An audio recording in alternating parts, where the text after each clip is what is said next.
Man, JJK is 14 for 14 right now. Each episode this season has been pure heat. And they back at it again, providing us with yet another JJK jumping. But this time it's actually a reverse jumping. Now we don't get those too often, so grab your golden Oreos and pink lemonade. Them shits fire. Now on with the heat. So we back in the Cursed Spirit's domain with it, and this setting looks all too familiar. I can't be the only one who got Demon Slayer vibes from seeing this. But Mei breaks out the boulder cause she's just a dog like that and goes on the attack. But bro said, nah, I got that Ash mentality, I gotta catch them all and you're no exception. But like I said, she's just a different breed. So while inside, she breaks down his ability and breaks free once again and gets her little bro to safety. And what's up with bro? He be acting weird every episode. But yeah, while in hiding, she uses one of her crows to test her theory on the Cursed Spirit's ability. And with that, Mei now knew what she had to do and asked her little bro Wee Wee if he's willing to die for her. But see, the thing is, that's the signal allowing him to use his cursed energy and not actually sacrifice his life. So Wee Wee unleashes his cursed energy while Mei looks around waiting for the Cursed Spirit to pop out. And just when the Cursed Spirit thought it was time to sneak nation, her crow pulled up like, oh no. Get back, nigga!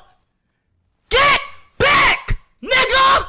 And boom did shit. Then Mei asked her little bro, what is the greatest way to boost a sorcerer's power? Bro immediately got the glazing with maximum efficiency, explaining how she uses her crows as a sacrifice, in return removing the limits on his cursed energy, which allows it to slam into their opponent with great force. And once that was all said and done, Mei gets ready to square up with the final boss. Not bad for a woman. Now ladies and gentlemen, it's time for the main event where our sorcerers do what they do best, jumping. So if you made it this far, comment reverse jumping, cause these niggas really thought they had it for real. So the gang was walking in the station and the OG Naobito was talking that hot shit, saying he'll toast up to the fall of the Gojo clan, which Maki responded, if you're not willing to slide, then you might as well go home. Go home, huh? How about you go home and wash dishes?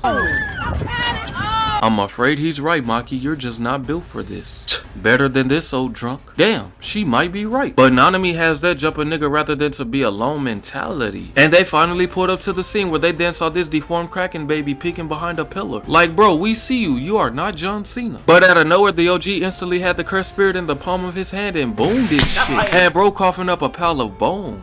Bro was really feasting. But after reminiscing, the Cursed Spirit got to evolving like a Pokemon. Now hold on, cause bro skipped a stage. Bro went from a cursed womb to a final boss and instantly showed off the water bending. Then you got Homegirl right here doing the most. It's crazy how much influence the best superhero of all time, Spider-Man, has on people. But yeah, so bro was just chatting about frames and shit, straight up ignoring the Cursed Spirit Dagon. They got bro pissed, so he tried to get active. But Nanami signed to Sneak Nation. And then comes Maki thinking she can be useful like the men. Okay, relax. I'm not sexist. It's just a joke. Alright, it's just a joke. It's just a joke, my guy. Relax. Now let me rephrase that. In comes Maki thinking she's Sneak Nation certified, but gets quickly humbled. So OG pulled up for the save, showing her how it's done, but that had no effect. Just look at bro flexing the water bending. Bro really trying to get signed. And Maki's pissed cause she could have got her shit boomed if they didn't save her. So they all pulled up at once, but bro defense goes stupid. But OG said, oh no, I'm really like that, and started to match the energy straight up dog, and bro had to gone in disbelief. And Naobito is able to outspeed him due to his ability of frames, which allows him to define his opponent's actions within 1/24th of a second, yada yada yada. And yeah, it was a complete violation. Bro even tried to Mortal Kombat his shit. But nah, the gun hit them niggas with his trump card, locking them in his domain where they instantly got tagged by Shikigami. But OG got experience, so he countered his domain immediately. So the gun's like, oh nah, and decides to focus 70% of his power on OG and 30% on Nanami. But damn, that's messed up. He not even acknowledging Maki. Bro really giving her 0% interest.